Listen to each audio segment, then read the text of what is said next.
Selanjutnya, usai sholat Asyar, Rala Juntai tampak berlari mengikuti Siriateni menuju ke dalam hutan rimba. Di sepertiga kedalaman hutan tersebut keduanya berhenti di sebuah dataran yang membentuk lingkaran. Siriateni mulai menghadap ke arah Rala Juntai. "Mas Rala, ayo kita berlatih, dan jangan sungkan untuk menyerang adik, karena adik tidak akan sungkan menyerang Mas Rala," ucap Siriateni. Rala Juntai tersenyum sembari memasang kuda-kudanya, hatinya mulai mengucap kalimat basmalah, lalu ia mulai mempersiapkan jurus Saltamuhin. Sementara Siriateni mulai mengangkat dan menekuk kaki kanannya, lalu kedua tangannya ia posisikan seperti layaknya tangan belalang sembah. Dengan penuh semangat Rala Juntai mulai menyerang Siriateni, kecepatan pukulan dan tendangannya selalu dapat diblokade oleh kedua tangan Siriateni. Rala Juntai yang memang sudah pernah berhadapan dengan Obik Do kembali berdecak kagum akan kemampuan warga suku Terati.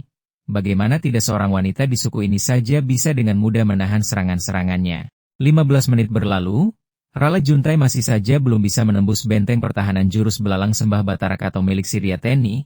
Pikirannya mulai menangkap keganjilan yang ia rasakan. Ya, bagaimana tidak? Saat pukulan dan tendangannya diblokade oleh Obik Dog, tangan dan kakinya merasakan sakit, perih dan panas.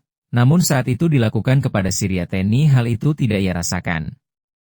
Wajahnya mulai menegang, ia menghentikan serangannya seraya berbisik di dalam hatinya. Jadi, Obik Dog telah merapalkan ajian Sedura Roh Pemindah saat berhadapan denganku tadi.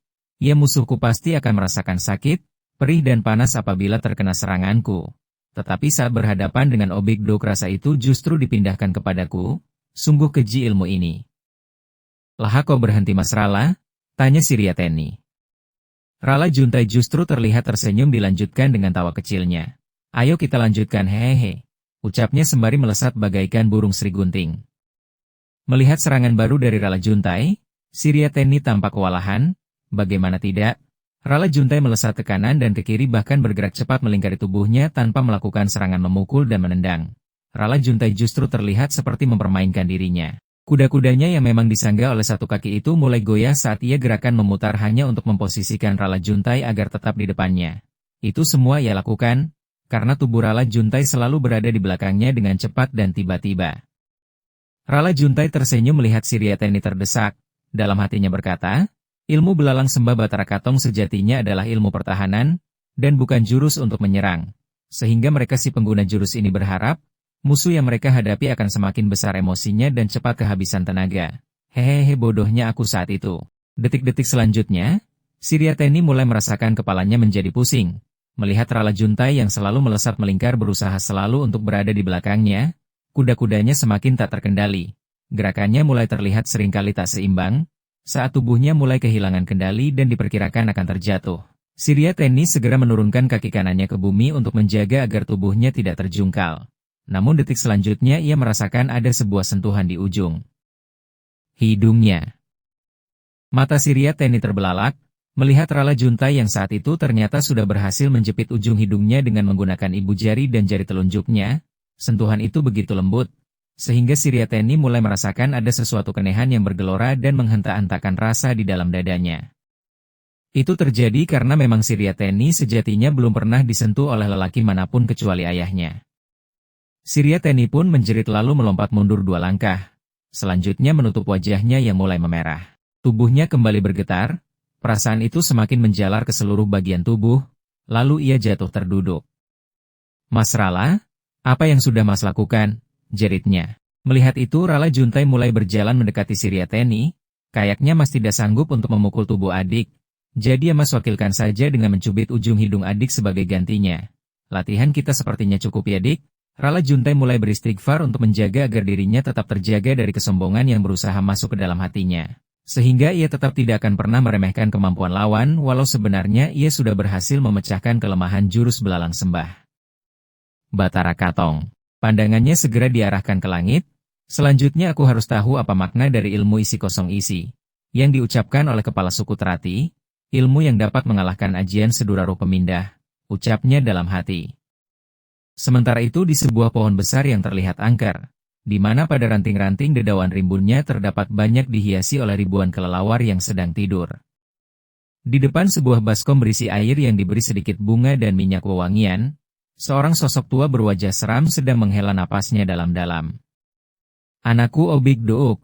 Ternyata pemuda ramalan itu telah berhasil memecahkan kelemahan jurus belalang sembah Batara Katong yang telah menjadi kebanggaan suku kita selama ini. Ucapnya dengan sedikit menahan marah. Mendengar itu, Obik Dook pun mengepalkan tinjunya. Kurang ajar si Riateni. Kenapa dia mau memberitahukan kelemahan jurus andalan suku kita itu? Ayah, celetuknya. Orang tua berwajah seram yang dipanggil ayah, yang tak lain adalah dukun sakti suku Terati menoleh dan menatap tajam wajah anaknya. Teni tidak memberitahukan kelemahan jurus itu anakku. Tetapi pemuda ramalan itulah yang sangat pintar dan cerdas. Bahkan belum genap 1 jam ia sudah bisa menyadari bahwa jurus belalang sembah Batara Katong memiliki kelemahan. Siapa pemuda itu sebenarnya? Dan dari mana ia berasal? Ucap sang dukun sakti. Lalu bagaimana siasat kita selanjutnya? Ayah? Tanya Obik Dook. Sang dukun sakti itu pun menajamkan matanya. Bibirnya bersedis, kurang ajar si Rantaka. Tampaknya ia tidak menginginkan jabatan kepala suku Terati ini jatuh ke tanganmu anakku. Sungguh licik ia. Ayah harus membalas perlakuannya. Nanti malam ia akan tahu seberapa kuatnya kita. Kau akan menyesal Rantaka. Oh iya, apakah engkau masih menyimpan bercak darah Jigara? Anakku? Masih ayah. Sesuai dengan titah ayah. Malam itu anak buah kita yang ikut membopong Jigara berhasil menyeka darah Jigara dengan kulit pukang api yang ayah berikan. Jawab Obik Dook bersemangat. Mata sang dukun sakti membesar. Selanjutnya tawanya meledak-ledak. Mampuslah engkau Rantaka. Mampuslah engkau hahaha. Malam itu, di rumah pohon kepala suku Terati, sang ayah menyapa anaknya usai melakukan makan malam bersama. Teni, bagaimana latihan kalian tadi sore? Apakah Nak Rala bisa mengikuti pelajaran yang engkau berikan? Tanyanya. Si Riateni pun segera menunduk. Maaf ayah, justru tadi sore, Teni dapat dikalahkan oleh Mas Rala. Bahkan tidak sampai dalam waktu 1 jam. Ayah, Teni mohon maaf karena belum bisa menjadi kebanggaan bagi ayah. Air mata si Riateni pun menetes. Apa? Ucapnya sedikit keras. Lalu ia pandangi wajah Rala Juntai dan kemudian memandangi wajah anaknya yang tampak bersedih dengan dihiasi oleh buliran air mata. Teni, kenapa engkau justru menangis anakku? Bukankah itu yang kita harapkan bersama? Nak Rala adalah pemuda ramalan, jangan lupakan itu, ucapnya tegas. Si Riateni pun tersedak lalu mengangkat wajahnya. Jadi ayah tidak marah kepada Teni? Jawabnya penuh harap. Hahaha tidak anakku, justru ayah cemas apabila Nak Rala tidak bisa mengalahkanmu. Karena jurus suku kita ini adalah warisan leluhur, turun-temurun kehebatannya diakui oleh suku-suku lain. Mendapatkannya saja butuh waktu bertahun-tahun dengan perjuangan dan melalui latihan yang sangat berat, jawabnya. Wajah tua yang sedang sumringah itu pun memandang ke arah Rala Juntai. Benarkah apa yang Teni katakan Rala? Apakah Teni memberitahukanmu kelemahan jurus ini? Tanyanya. Rala Juntai mengangguk lirih seraya berkata. Semua berkat kasih sayang dan ridho dari Allah Subhanahu wa Ta'ala semata. Pak, andai saja, saya tidak dilatih oleh adik Teni, niscaya jurus hebat ini tidak akan pernah terpecahkan kelemahannya, jawabnya. Apa maksudmu Nak Rala? Wajah kepala suku berubah menjadi serius, ia tanpa berusaha memikirkan maksud dari kalimat yang Rala Juntai ucapkan. Jika saja saya dilatih semisal oleh Mas Jigara, maka kejadiannya akan lain.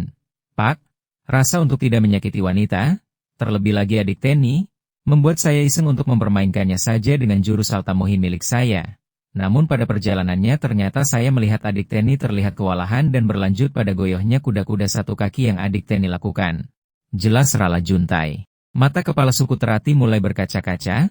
Oh itu rupanya, kenapa leluhur kami melarang wanita di kampung ini menjadi seorang prajurit. Ucapnya dalam hati sembari mengingat kembali peristiwa kematian istrinya saat suku lain menyerang sukunya 12 tahun yang lalu. Dia dan istrinya adalah sepasang pendekar penjaga kampung suku Terati. Saat itu anaknya Jigara berusia 5 tahun dan si Riateni berusia 3 tahun. Dalam peperangan suku itulah sang istri tercinta gugur dalam mempertahankan kampung mereka, dan detik-detik terakhir sang istri, ia mendapatkan wasiat agar si Riateni harus ia latih agar bisa tumbuh menjadi prajurit seperti diri ibunya. Sejak itu banyak tetua-tetua kampung yang mulai menentangnya. Mereka semua khawatir dan beranggapan bahwa suatu kelak, si Riateni akan menjadi awal hancurnya suku mereka dikarenakan terbongkarnya jurus yang beratus-ratus tahun menjadi andalan suku mereka. Dan dari keputusannya dalam melatih anak perempuannya itu yang merupakan wujud realisasi terhadap wasiat sang istri, lahirlah satu kelompok yang mencoba menggulingkannya, walau belum bisa dibuktikan.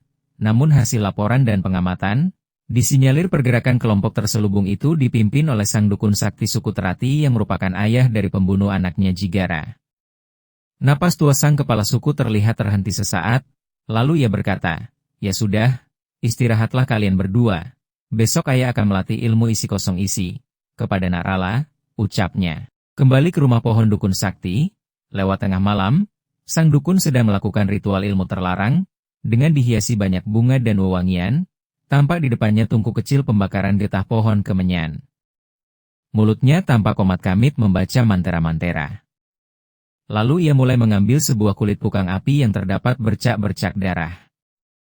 "Wahai roh Jigara, datanglah menghadapku," desisnya. Sesaat kemudian ia memasukkan getah pohon kemenyan ke dalam bara api, lalu ia posisikan kulit yang terdapat bercak darah tersebut di atas gumpalan asap dengan menggunakan kedua tangannya. Tiba-tiba suasana menjadi semakin seram, beberapa lampu umblik di dalam ruangan itu tampak bergoyang. Sesekali membesar lalu kembali mengecil seperti semula. Sesaat kemudian asap kemenyan menggulung berputar lalu mewujudkan roh Jigara anak kepala suku yang telah tewas 2 tahun yang lalu. "Dukun sesat dan laknat, sebentar lagi kau dan pasukanmu pasti akan binasa," roh Jigara mengutuk. Mendengar itu sang dukun justru terkekeh-kekeh. "Hehe, Jigara, seharusnya engkau berterima kasih kepadaku, karena sebentar lagi aku akan mempersatukan dirimu dengan rantaka ayahmu dan juga tentunya dengan adikmu si Teni itu hahaha. Laknat kau dukun jahat," tampak roh Jigara hendak bersiap menyerang. Namun dengan cepat dukun sakti suku Terati mengeluarkan jeruk nipis yang sudah terbelah menjadi 2 bagian dengan menggunakan tangan kanannya dan segera ia peras sehingga air perasan jeruk itu menetes jatuh pada darah yang berada di kulit pukang api yang berada di tangan kirinya. Seketika roh Jigara menjerit dan berguling-guling menahan rasa sakit yang luar biasa. Sementara sang dukun sakti semakin membesarkan suara tawanya. Mata kepala suku Terati tiba-tiba terbuka, ia lalu duduk sesaat dan berdiri memandangi sekitar ruangan kamar tidurnya. Terlihat ia sedang mencari-cari sesuatu, sampai akhirnya sayup-sayup ia mendengar suara halus yang memanggil-manggil dirinya. Ayah, suara itu terus saja terdengar sayup-sayup. "Jigara anakku," desisnya. Ia lalu berjalan menuju lemari yang ada di kamarnya. Tampak kepala suku Terati mulai mengeluarkan sebilah pedang melengkung. "Laknat, siapa yang sudah memanggil roh anakku dengan menggunakan ilmu sesat pemanggil ruh penyiksa jiwa?" gumamnya. Ia segera menuju ke beranda rumah pohonnya. Matanya menajam lalu melesat ke arah hutan belantara yang menjadi sumber suara sayup teriakan anaknya, Jigara. Hampir di pusat hutan belantara, langkahnya ia hentikan di sekitar bebatuan besar pinggiran sebuah gua tengah hutan. Ia pandangi 7 lelaki berbaju hitam yang berdiri di hadapannya. "Akhirnya kalian muncul juga, pasukan hitam pengacau," ucapnya sembari dengan perlahan mencabut pedang dari warangka yang kokoh dalam genggamannya.